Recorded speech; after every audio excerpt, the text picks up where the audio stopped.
Welcome to NGE Podcast. NGE stands for Not Good Enough.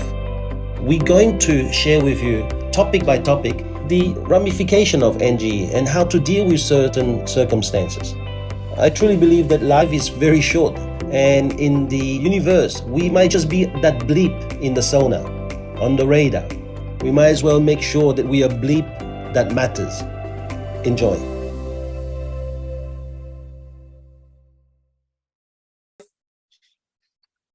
Got it? Got it. Okay, how are we going? Hey everyone. Hello. Hey Dean. Let's welcome Dean Webb. He always looks bad. He's our Keanu Reeves from the Gold Coast. So let's have a look at today's subject. How can psychologists help? Yeah. How can psychologists help? And I know it's going to be a bit controversial. Some people probably believe they can't help. Thank God we do have a psychologist here with Hayley, so she's probably going to argue that absolutely I do help. And then there's going to be people who are going to say, well, I'd love them to help me, but I don't know whether they can. So let's start. Let's start with you, Dean, because I know that you've been thinking about this all week. That's and you thought that was a very good subject for you, right? Yeah, absolutely. I think so. A bit of background on what my thoughts are was I was actually quite if you met me about 2 years ago, I was actually very pessimistic towards psychology and psychologists. And if you the further you went back, the more pessimistic I was. But I met my partner about 1.5 years ago, thankfully, and she introduced me more because she studied it, so she's more in that field. So she really opened up my perspective on what psychologists and how psychologists can actually really help people and do things. But I suppose the one question I really wanted to ask was, I am lucky because I'm a bit biased towards my partner, and I can, if she whatever she says it's right, so I kind of have no choice. But for someone who's maybe in an older generation where they do really need that help, what are some of the things that you've seen that could convince them to go and see one? I think that's the very first step. That's like the hardest step, is to even just convince somebody to go and see one. So is there any advice that you could give in terms of talking to somebody and getting them through that hump? Or Sure. And I think you're right, Dean. Like, I will just preface it with often I get parents come because a teenager or a young adult has said, I need help. Can you get me into a psychologist? And the parent comes along and goes, I don't understand this mental health thing. In my day, you just had to get on with it. Suck yourself up, you turn up at work, and that's just how you did it. Yeah. And so, this whole mental health, mental illness sort of, there's no sort of stigma anymore. We're starting to move forward, has another generation and cultural challenges around that as well, where it's like, well, no, you keep everything that's happening to you to yourself and you get on with it, and that's just how it is. So often when even a parent comes for a child who's asked for help, because at school they're starting to learn, ask for help. It's not weak to speak, like all of these sort of slogans. And so they're going, hey, I'm not feeling right, I might need some help. And so I explain it to that older generation and culturally around, it's the same thing around men and doctors. Like, they can be on their deathbed and still not want to go and get a checkup for no reason, that they know they're ill, but it's I guess a personal stigma, or the way they've grown up, just going, just move on, you'll get over it, and those sort of things. So I chat with them, I guess, around your brain is a muscle, just like you go to a physio or a chiro or anything else. And so we have to take care of it just as much as a dentist, as an ear, nose, throat. People go and see specialists all the time. They go and see a GP if they need antibiotics. So I guess I start with that sort of medical model, as in sometimes things aren't okay, and you don't have to be so depressed that you can't get out of bed. But it's getting people to recognize that there is an issue, and whether you're on the outside, whether it's a partner or a friend, like you can see that they've got an issue that they need help. It's getting them to admit that they need help. It's getting them to see it, because until they're ready, there is no point. Yeah. And I think pushing them to go. Moving towards, like, not so much so you have to go, oh, I must be depressed, or I'm anxious, or, I've got some sort of disorder, I want to go and find out about it. But everyone needs help at some point in their life with their mental health. And so whether you're getting that from a partner, that's great. Whether you're getting that from a parent or a friend, that's awesome. But I agree with you, Lisa, it's about other people, the bystanders, looking in and going, this is too much for me to handle. You'll have to go and see someone else. Or, I've helped you as much as I can, as your friend, as your husband, as your wife. You might just need to go and talk to someone else who may be able to give you some more skills or help you out. Because psychologists are about, helping people be healthier, less stressed, I think it's also really important that you find the right fit as well, because, somebody that Dean might go and see, or Thomas and myself, would be completely different. You need to be able to relate to them. Otherwise, it's just like if you go and you can't relate to them and it's not the right fit, sometimes it can like turn you off and you won't go back. It can do more damage.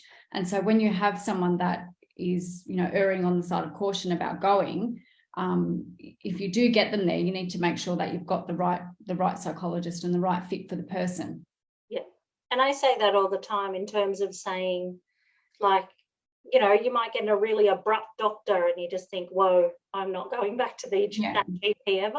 And there's 100 in your local area that you can then try and get into. And that is exactly the same as a psychologist. Because I really think that it's not just one size fits all. Everyone doesn't fit into the same box, the same session. Like, I think it's very unique and individual for each person.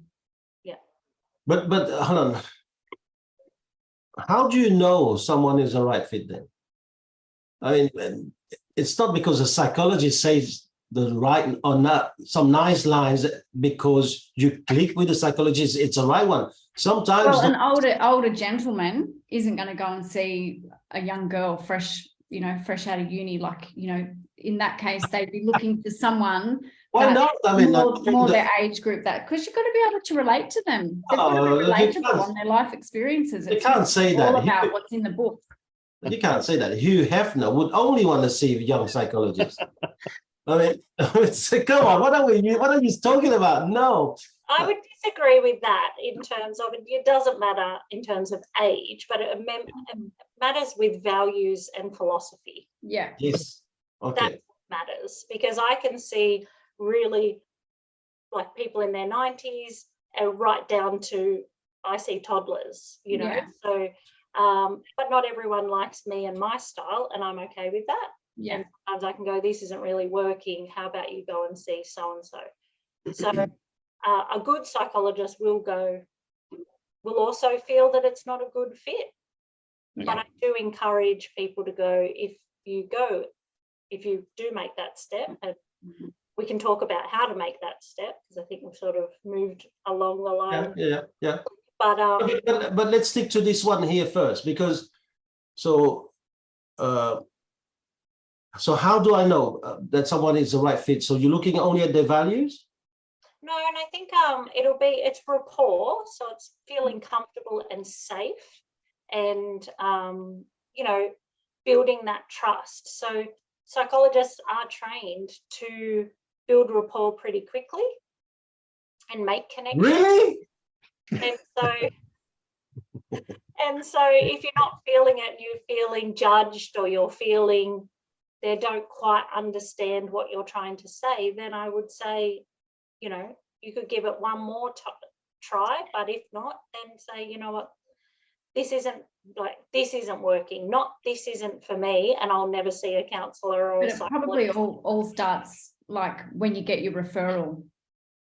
You know, like the GP would have 3 or 4 different referrals to send you off with, and I think it's having a conversation with them as to, you know, experiences that they've had with other patients, about what type of person they are, and like who they are, like, and talk to people in the community, like get a bit of feedback from people.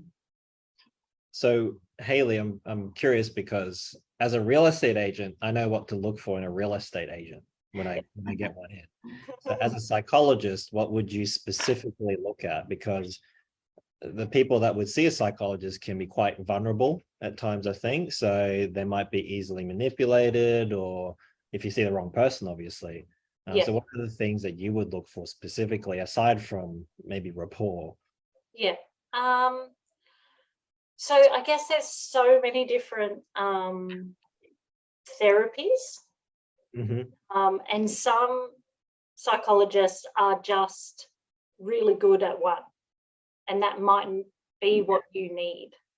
So, you know, some are just really what we call cognitive behavior therapy, and that's sort of it. And then others are just really dialectical behavior therapy, and that's it. So I guess you're doing a little bit of looking up online, like lots of people obviously have LinkedIn and they have websites to their pages to get a feel of, you know, do they treat anxiety, depression, you know, do they see couples? Are they relationship therapists? You know, there's so many different things that it can be really overwhelming for someone who's not well. So it is bringing other people into that sort of inner circle and going, I'm not well, I'm not sure what to do, and having someone, you know, even do some of that for them. So doing your own research into the people, or even the things that you might need yourself, and then exploring those options yourself as well. But if you are, I'm not saying mentally sick, but if you are not right, how can you do right research? Well, this is what so there's some really good websites, so like Beyond Blue, Reach Out, you know, and we can put some up on Facebook page, but there's some that come straight up, like Beyond Blue would be one of the major one. It's got government funding, and so even if you type that in and go, I'm feeling, you know, this, it'll come up and you can have a look. And it might not show the psychologists in your local area, but it will give you a bit of an idea of, you know, what you might have, or, you know, what you might need help with. But I think aside from that, most people that I see, you know, unless they're really, really depressed or really, really anxious that they can't, that's really interfering with their functioning, don't realize that they can come just because. You know, you don't have to be clinically unwell to see a psychologist. You can be, you know, having problems communicating what you want or need at work or in a relationship, or you can, you know, you can have some parenting, you know, I don't know what I'm doing. You know, it's the first time I've ever had a teenager in my life, and I don't want to stuff it up. Can someone help me? Like, they're there for those things as well. It's not always in that sort of clinical arena that people can go and talk to someone.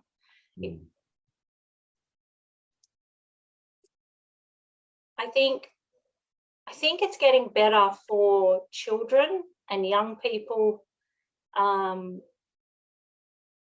especially since COVID, you know, psychologists were opened up to what we call telehealth, but doing it online via Zoom and over the telephone.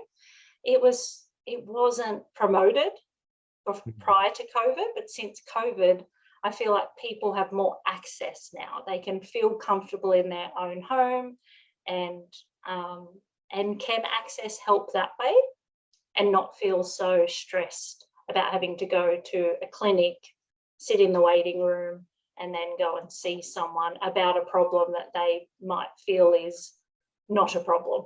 Yeah, because even that situation can cause anxious people to just, go crazy. So, That's right. I feel like definitely the last couple of years, probably 4 or 5 years now, there's a lot more, like Jordan Peterson, there's more famous psychologists coming out, and people love to cut the reels out and say profound things. And so to the younger generation, are definitely, it catches their attention. It's like, oh, he's a psychologist and he's saying some really good stuff, or he or she is saying good stuff. And you can't understand him. Except that you can't understand Jordan Peterson. Jordan Peterson always have in his answers, yes, it works, and no, it doesn't work. So in the end, you don't know when it works. So just have to be careful. Well, yeah, of course. So, but because the big mistakes that I find with a lot of people, not only about searching for the right psychologist, but I think you said it earlier, is that a psychologist is usually good in one field. And sometimes it is wrong to get into a session with psychologists who's fixing an issue and then now think that that person can fix every other issue in your life. I think that is also a big mistake. Yeah. In choosing the psychologist, people have to be so careful. Yeah. But I think end up seeing 2. Is that what you're saying? I'm seeing more than 2, don't worry. Yeah, I've seen today. Lots of psychologists are generalists, so we know a lot about a lot of things. But if you have specific, so I would be able to see someone and clinically assess most things. But if you're going to do dialectical behavior therapy because you've got an eating disorder, I would refer you on. I would say there's an eating disorder clinic in our local area, and they would, I could do it, but I probably wouldn't be the best. Mm-hmm. And so I think also don't be scared to go to anyone and sort of make sure they're meeting your needs. And if not us, say, are you the best person to help me with this? Or is there someone else? Most psychologists in local areas know each other. We network, or we've been part of a health system or, a school system. So I think it's okay to,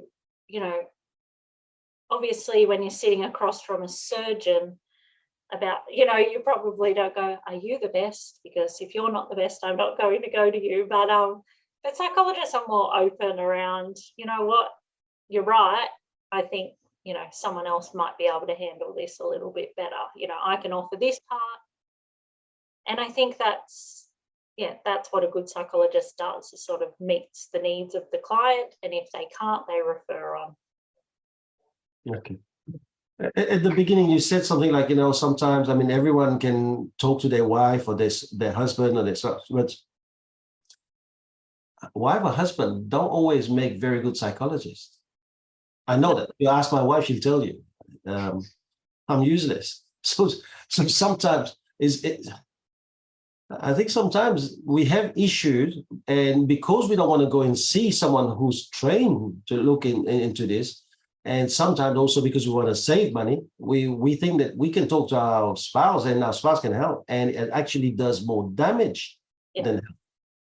Yeah, and I would agree with that. Oh. And lots of people, I guess, need a third party to sort of come in and with a different perspective, to have, some input, or to be asking questions and sort of helping people come up with a solution that they probably already knew, but need some guidance around. So I would agree in that it's always good to have, it's the same as Dr. Google. You can put in your symptoms into Google for any sort of medical thing. So, I think I might have measles, notes, chickenpox, notes, this, or I could have, all of these things. And then we start diagnosing ourselves and start treating ourselves. Yeah. We can go down a rabbit hole. So if I can ask you here, put you on the spot, when should a spouse say, hey, listen, I think you should see a psychologist. I can't help. I think when sort of what I would say, the symptoms or whatever they're noticing is different about that person has lasted more than 3 weeks. Okay. So having these anxious bouts, or they are finding it more and more difficult to get up and go to work, or they're angry, like, it's an irritable, for more than 3 weeks. And and if the partner's saying, oh, why don't you try this, or let's book a holiday, or whatever they think is the solution that this person needs, if none of that sort of I guess surface stuff is helping, then I would try to reach out. All right, very good. And that's where it's difficult, because if that person's not ready to go and see a psychologist, you're not going to end up with good results from the session. And if they're not prepared to walk in there and be completely honest and open and the full story, you're only going to get out of the session what you put in. If you don't be completely honest. People, Lisa, don't come to me first up and tell me everything. You get tidbits, and you piece things together as you go, and as the relationship and trust builds. So, sometimes I don't need family of origin history to be helpful in that moment, and then as time goes on. So sometimes can be helpful when I'm actually treating the child and the parent goes, oh, I feel like that would help me, and then you start those conversations. So it can be indirect as well.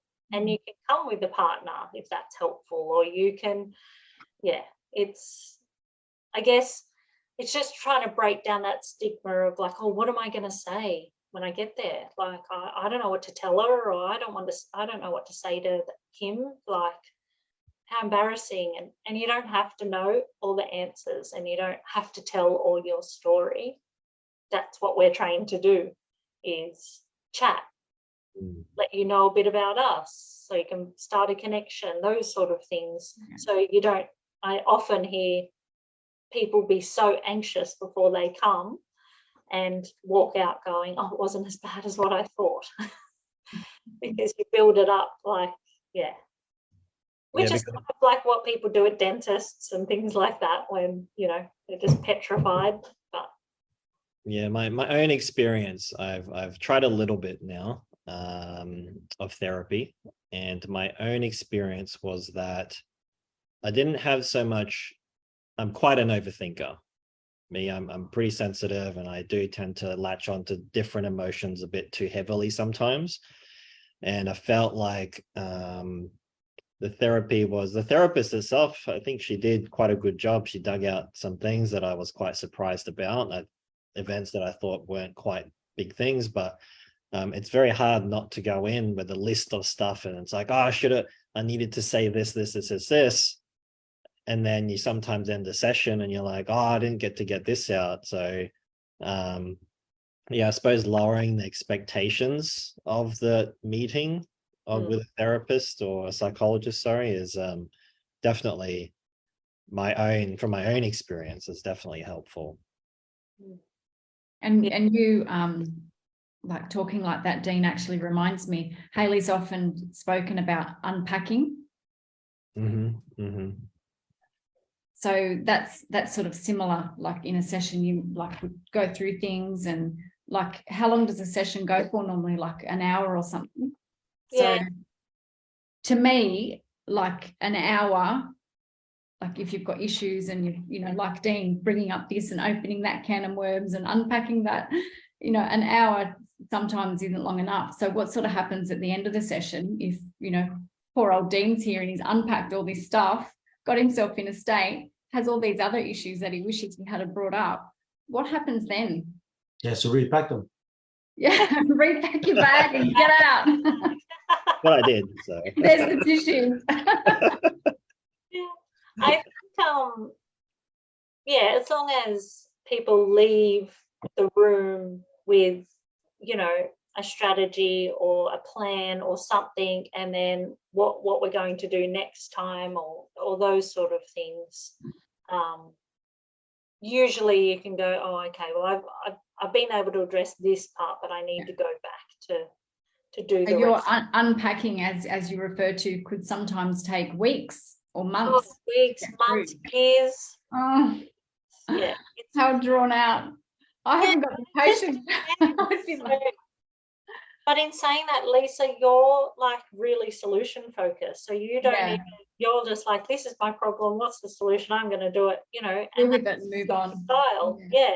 And others are not. They are, you know, but I want to know the cause of that, you know, and they want to sit in that and find out, you know, and do that sort of family of origin and walk the line and school and bullying and, you know, those sort of things, whereas others don't. So you sort of pick that up in the beginning to sort of go, what do they need now? Or what are they looking for? So would you say then in a session, then that's something you should look for in a psychologist, is like going back to that sort of subject, is someone that takes control of the situation? And because in my case, I felt a bit lost afterwards, and I just felt a bit more like I got some stuff out, but I actually felt more confused a little bit. So Did you go back? Like no, I didn't. It wasn't finished. So it was something that I felt was a bit just stuff happened, and then there was no GPS to guide the things through. So would you say then, so then a psychologist should be able to just guide you through, all right, next step 1, 2, 3, this is what we'll cover next? And I think well, in my experience and those that, you know, I supervise and have been supervised by, you know, you do like sort of a formulation each session where you sort of go, okay, so what sort of things do you want to bring? And, you know, we've got this time, and you've got to do, as a psychologist, you've got to be really time management.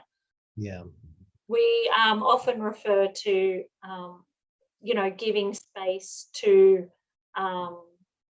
people, because sometimes, especially children, they're renowned for it. You can sit for 45 minutes, you know, talking about this thing, and this, as you're about to leave or wrap up, they just drop a bombshell, and you're like, got someone waiting, and oh my goodness. And so you've got to allow for that. So time management is, you know, pretty particular as a good psychologist to sort of go, so that you feel like, so the client feels like they're heard, but they're leaving with something. They're not just leaving with all unanswered. They're leaving with at least one answer or one strategy or something to go, okay, but come back because we need to, and then I'll help you with all the other stuff that we brought up as well. So, but the problem that some people have is that they have an expectation after that session, I have to be here, and it's not there, and suddenly they straight away they attach it to, she's trying to milk me, and then they don't make that next step. So there's a lot of self-talk where you set expectation and you're linking a certain behavior to maybe some kind of robbery, you know. And I think that if you are going to see a psychologist, you know there is an issue. Okay. I personally believe that if you think that you're gonna get somewhere within the first 2 sessions, I think you're dreaming, because you've been living with yourself for 33 years. That psychologist has got 1 hour to decipher that. And quite often in the first session, you've got so many walls that are up that you don't even tell the truth about you. Yeah. You know, if you're peeing in the bed, you're not going to tell the psychologist in the first session, because you're searching for that level of trust first before you go, do you know what? I need to tell you this. And so there's so much that is in us too. And this is why I go, how do if I have a problem, how do I really count and expect that within 1 session someone's going to give me something to move on, and then how can I, if I was to go and see a psychologist, what would be your tips to teach me on to lowering my expectation and be patient?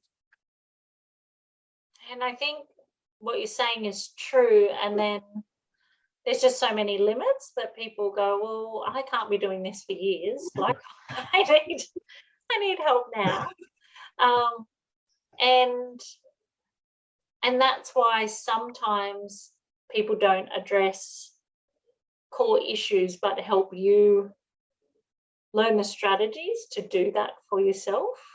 So to walk you through, say, cognitive behavior therapy, where you're changing your cognitions to get to a different outcome. If you do that with one particular issue or one fear or something, then teaching you to translate that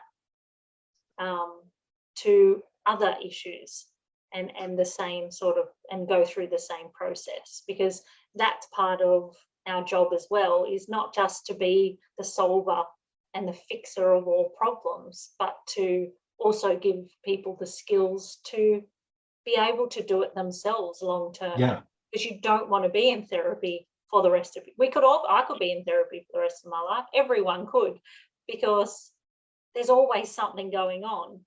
But if you learn the tools to change the way you think, or help when you gain better coping strategies, because life can be crap and there's no solving of that all the time. But if you learn some of those skills, then you can help yourself out and help others out in the small things, and then you go back for those big things. And I'll use grief for an example, like a significant loss. There's a normal grief period. And I say to people, you don't need me, you need to grieve. Like that's not, you're not at any clinical level. It's okay for you not to want to get up and go to work. It's only been a month. Wow. You're a poor psychologist then, Hayley. You keep on pushing people away. No, I just want to normalize not being good 100% of No, the time. I love it. Yeah. Because people think, oh, there's something wrong with me. Or, Jo down the road, her husband died and, she was back at work the next day. I should be doing it like that. Or, mother over there, her child was diagnosed with autism and, she just got on with it. Not, I'm still over here grieving the loss of that, Yeah. And so I'd just like to normalize with people, like, it's okay that you feel that way, and that doesn't mean you need therapy. Everybody's different. Yeah. Just as much as we do service archive 10,000 Ks, just as much as I go to the dentist twice a year, should we go to a psychologist like every now and then? Yeah, so I talk a lot about this in education. So, Right. And speaking to teachers and leaders around, employment assistance programs where, employees pay for their employees to go and see someone a couple of times a year. And I encourage people to do that where they can and just book them in, because sometimes you're in crisis and you can't get in anywhere because of the mental health crisis in Australia at the moment. But having those sessions booked, you can either, with retrospect, sort of go, this is what happened to me, this is how I handled it, and talk to the psychologist about that. Or, there might be things coming up that you're then anxious about in that time that they can help with. But I would definitely always have a connection like you do with a doctor. You don't see a doctor, unless you need to, but you might go for a checkup like the dentist and things like that, or a check-in to see how things are going. Might go for a checkup, Thomas, and not get out. They lock me up for sure. 12 months later. They lock me up for sure. Now, what about? I like to talk about children now, because that's like a baby's. It's very hard to ask a baby, where's the pain? But for children, I've seen sometimes children going to psychologists, and I'm careful about this thing here, so don't misquote me. But is it possible that children sometimes misuse the psychologist in order to have their agenda with their parents? I haven't seen that. I have seen. I'll give you an example. So, a kid was almost suicidal, and then put it on the fact that, mom's been overbearing with me and actually showing more love to my sister than to me. And therefore I really feel unloved. and the psychologist then may have related that to the parents, and then suddenly that is being used as an agenda to have everything from the parents. Yeah, I have a bit of a different view around why people do what they do, because I believe most people's intentions are good, and that child's, in that instance, that child's needs weren't being met, whatever they were. And whether they've blamed mum or dad or whatever, maybe because they haven't been able to take, another person's perspective and things like that. But yeah, in those sort of situations, I think it comes down to, I guess, a family sort of perspective in that, like that you can't just single-handedly sit with a teenager who's sort of bringing these things up and not have, a family systems sort of look at what's going on. And it's the same as when, someone comes with a behavioural issue that's happening at home, and, I reach out to the school to sort of go, who else is seeing this kid, or who else is involved, and trying to sort of gather some more information, because teenagers and children only have an egocentric view of the world and of them being the center of it. So you often have to pull information from different places to sort of get a view of what's happening in order to be able to help, because that child might need to learn to perspective take. They might be able to empathize, and in other cases, that has happened. That is the truth, that another child is favoured over that child and can cause issue. And not intentionally by parents. So, yeah. Sometimes intentionally. But now, to be careful too here, because in Belgium, psychologists can sit down with young kids and keep it highly confidential away from their parents. Is that something that happens in Australia? Yeah, so confidentiality is, yes, in Australia is the same. When we work with children, we generally work with parents. So a parent comes first. Well, this is the way I still work, even with teenagers. The parent comes first, right, as a parent only, to sort of give me some history and things like that. That's how most people work. In school counselling, it's a little bit different, because kids have access straight to the school counsellor or the school psychologist, but we always get consent from a parent under the age of 16.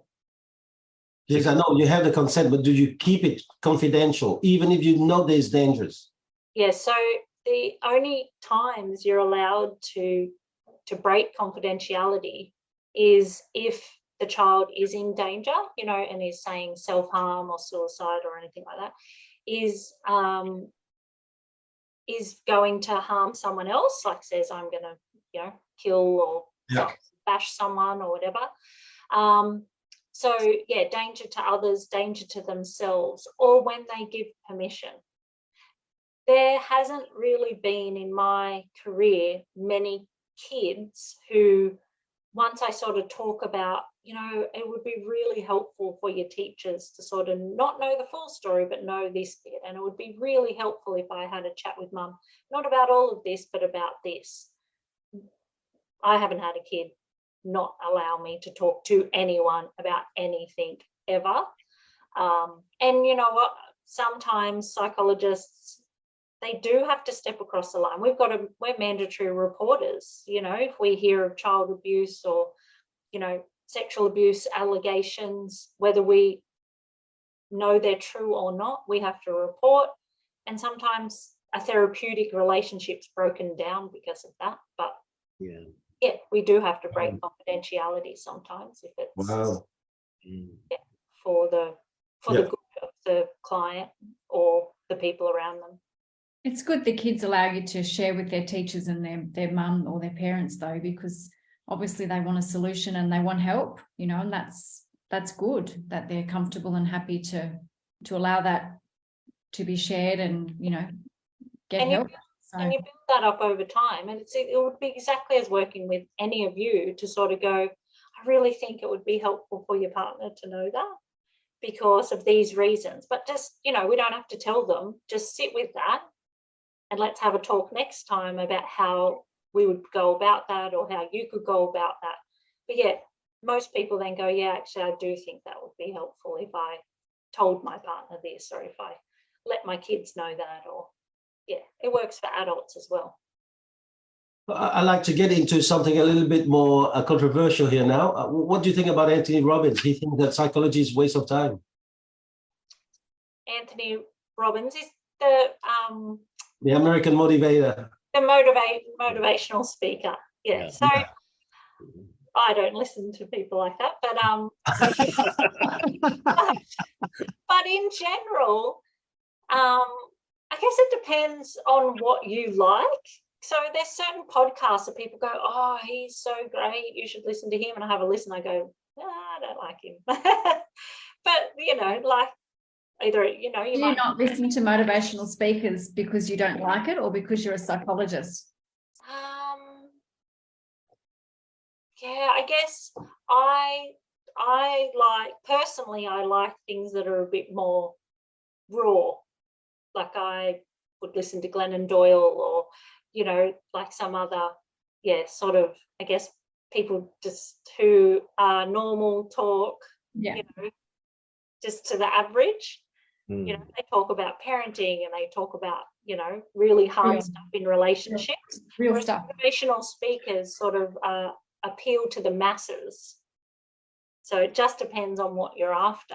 And I know that, you know, Anthony Robbins has helped millions of people in the world get out of ruts and do those sort of things because he appeals to the masses and people can take what they want from that. Whereas, I guess as psychologists, we deal mainly on individual or small group. You know, I've presented, you know, nationally, internationally at conferences, and you sort of know I'm not going to hit the mark with everyone. You know, so people come to see what you talk about because they're interested and they go, oh, I already knew that, or I don't agree with that, or those sort of things, and that's okay. But yeah, I guess as psychologists, we're more trained to do one-on-one and small group stuff. So one-on-one is very, very important to do, but one-on-one does not have the power of a group of 5,000. You can use groupthink, you can use the energy of the group, especially when you do flooding like Anthony Robbins does. He usually uses flooding. What, you scared of that? Here it is. Get in. And then it's like you sink or swim, but you have 5,000 people scream, come on, you can, you know, and suddenly something and you go, do you know what? They all said this, maybe I should listen to that rather than my own head.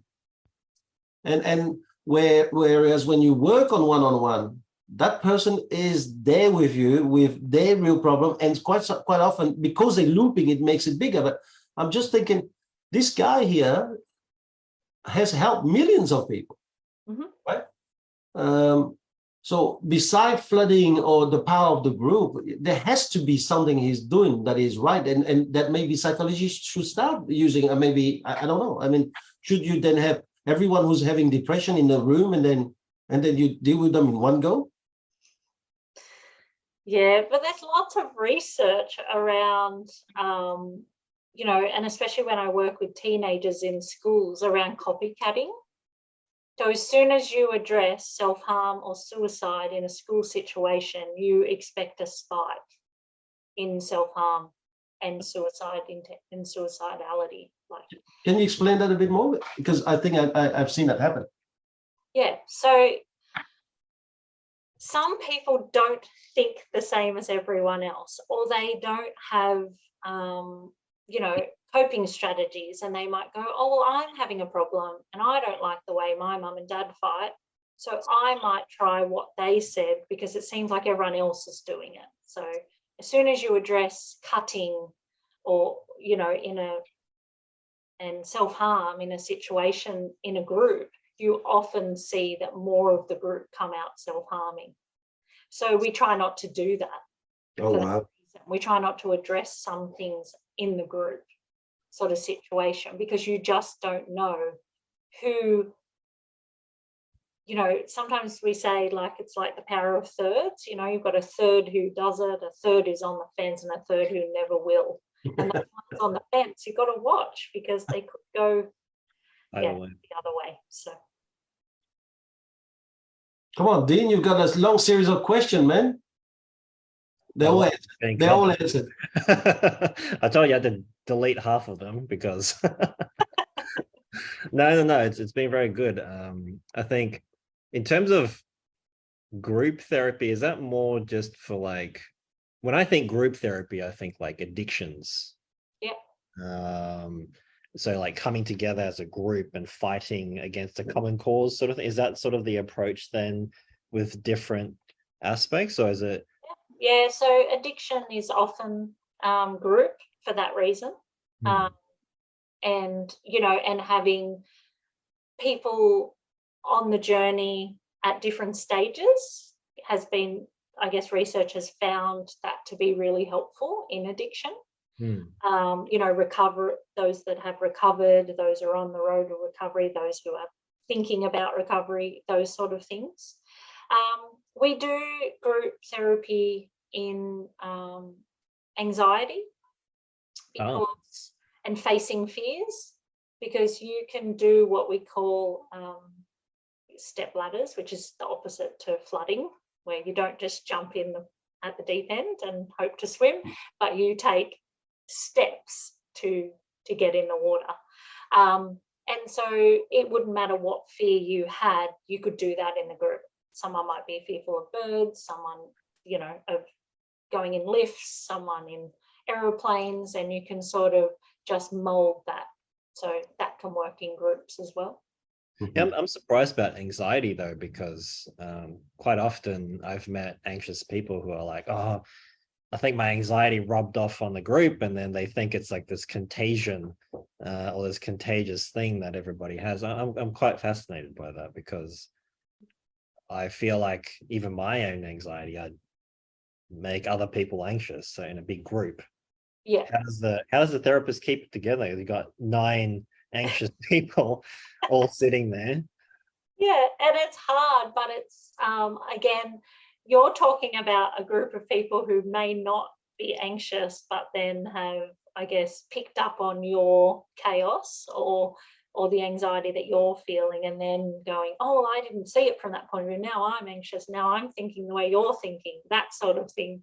Whereas in therapy, they're all, you know, they're all there for a solution to the anxiety. Oh, I see. Yeah. You're walking through those steps. But often I get that from anxious adults to sort of go, you know, I, you know, worry and I do all these things, and then the kids start doing the same, or you get the child who's the opposite and comes and be the calm to the parent. And I guess in those sort of situations, it's about working with acknowledging that, just going, I'm feeling really anxious at the moment and I don't want to put that all on you. So yeah, being able to name it. But when you deal with anxiety too in a group, that there's always some people who feel more anxious than others. And then what happens is, I think there is also the power of the group in that the ego of the person who's got less has a tendency of trying to pull the other ones out. I feel. And so that is a very powerful thing that good psychologists can channel and use, isn't it? Yeah, yeah. And everyone's always at different levels. But a good psychologist won't ever, I guess, put people down, like go, oh, you're less anxious, so you're there, and you're more anxious, so you're there. It's just anxiety is anxiety, and it comes and goes, same as depression in cycles. So, okay. So we just have a few minutes here, and I find that you're interesting, and I'm thinking more and more now that maybe I need to see a psychologist. So what do you charge for someone like me, like running a business or having a business? What could you do for me? Is there something that you could do for those kind of small businesses, from the leader to the employees? I know you said so earlier. most businesses do what they call employment assistance program, and it's an Australian-wide sort of program.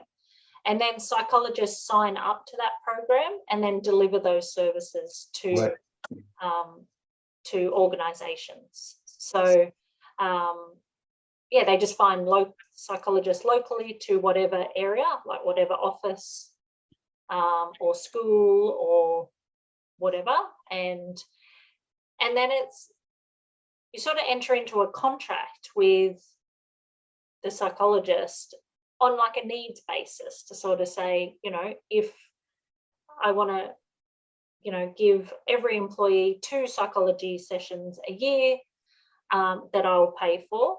Well, not everyone's going to use those 2 a year.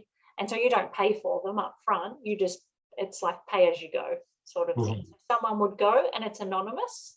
You won't know who the person is, and it's numbered. That psychologist saw 5 of your employees and you pay for that 5. Right, but with Zoom now, I don't need to go to my local place. Let's imagine that I find one I really like. I could actually do it via Zoom. So you could actually do it to everyone from all around the world, right? Yeah. Okay. Yeah. And so now the nitty-gritty now. So how much does a session cost? Most psychologists are around, at the moment, standard price is around $220 an hour. Wow. For an hour. Yeah, that's for a general psychologist. Clinical psychologists can be more. Sometimes they can be less, depending, like rural. It's really dependent. But under Medicare, if you have a mental health care plan, which is a little bit different, if you go to the GP and say, I want to see a psychologist, they'll give you what's called a mental health care plan. And that's 10 sessions a year, where Medicare will rebate some of that cost. So at the moment, you get around $86 back from whatever you spend through Medicare. Okay. And I mean, psychologists have been fighting for years for that to be fully covered with no gap. But the employment assistance program is not covered by Medicare. No. Okay, well then maybe I just need mental health issue. I've got mental health issues.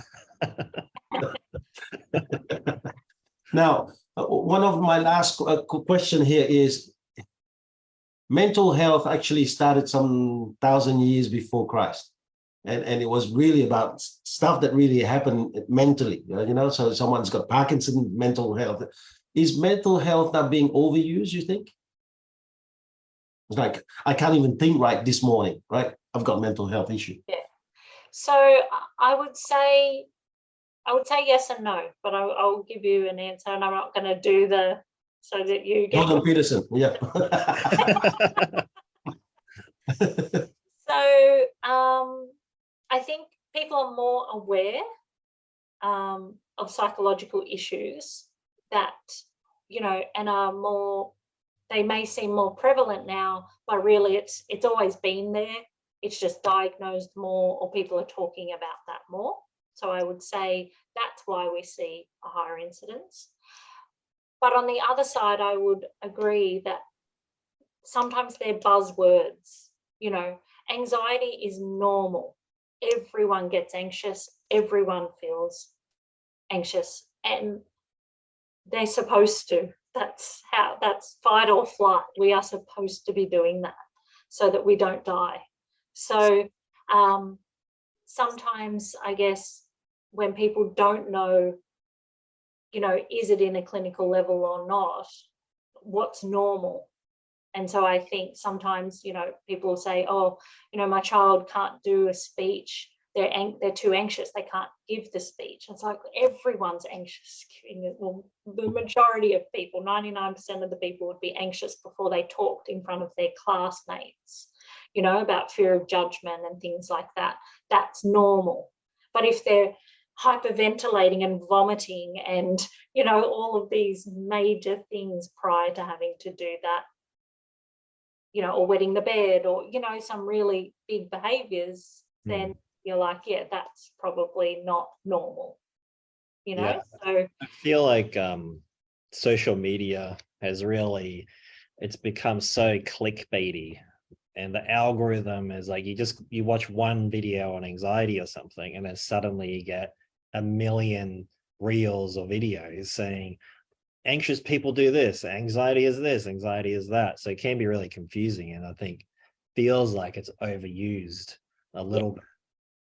Hopefully it pendulum swings back a bit, and it's like, no, we're gonna chill out on that a bit. And yeah, that's oh no, I totally agree. And it's the same with depression. And it's like, you know, everyone has bad days, you know, and bad periods in their life.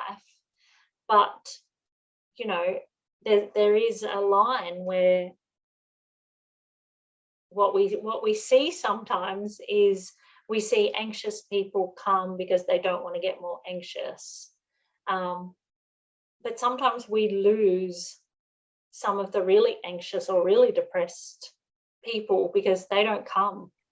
They make rash decisions where they, you know, the suicide rate in Australia is massive, and it's getting bigger for young males 20 to 50 years old, because they're the ones who need the help and who won't go and get it. And they make the rash decisions of, this is too hard for me, I can't do this, I'm going to opt out and I'm going to kill myself. So I guess as psychologists, what we're trying to do is try to get to some of those people, you know, because we want people to live, and we want them to live satisfying lives. But often social media has a big thing to play with that, because they're always going, oh, well, you know, Joe's got a new boat, and this person, you know, look at his beautiful wife, and look at those kids, and they're doing this. And so it, you know, that cloud just gets deeper and deeper. And so what I would say is, for friends, family, you know, start noticing the people around you. If they're starting to withdraw from social situations, or if they're saying, you know, my life's shit, you know, your life's so good, mine's shit, you know, even just little things like that, just offering an ear and saying, oh, like, you know, as much as what men do is sort of, and some women sort of go, oh, no, it's not. No, it's not. You're fine. You know, rah, rah. Toughen up. Yeah, that's right. But, you know, it's sort of noticing, okay, he said that a couple of times now. I maybe need something else, or a bit of awareness. Yeah. A bit of awareness around that. Yeah. Whereas, yeah, I guess it's just such a fine line, isn't it? Because you go, yeah, you don't want to be, you know, over-diagnosing people, or, you know, contributing to the social media storm, but then you don't want to miss people. Yeah, so I suppose overexposure is better than under in this case, because we're starting to see it more and more now. At least now it's like people are more aware of the suicide rates, and they're more aware. So it's kind of a double-edged sword, isn't it? Where it's like some good is being done, there's but still that group of people. Too. Yeah, but there's still that group of people that don't think it's okay to ask for help. Yeah, it is okay to ask for help. So it's they don't think that, but also they don't know how to ask for help sometimes. Yeah. And I think that the incidence of social media is the accelerating factor. Yeah. Because the unworthiness, the not good enough, all of those things are just so magnified now that it's getting out of control for those people, you know. Yeah. I have a mate of mine just buried two of his friends through suicide, and he's questioning himself, why didn't I see it? But it's just so hard to see. People spend more time now with that little screen that you don't even know how they react anymore. Yeah. You know, I see people who are watching television and their social media at the same time, and you don't even know what they're doing. So they're sitting next to you, you think they're fine, but what's happening, it may not be that fine.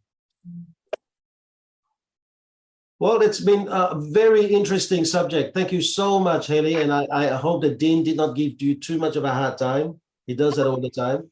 And There's nothing that I hadn't come across before, because you know what, people are scared to go to a psychologist.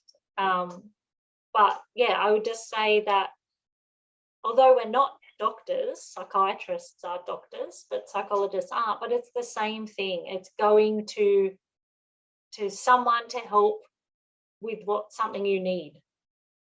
One step forward. Yeah. That's right. And now we can do it all online as well. Like you can Google psychologists, and some people just do it by chat. You don't even have to be on a screen. So I guess, yeah, that's a good thing about mental health and its awareness, is that it's, I guess, mental health help is more accessible. It is accessible on your phone. Thank you very much for today.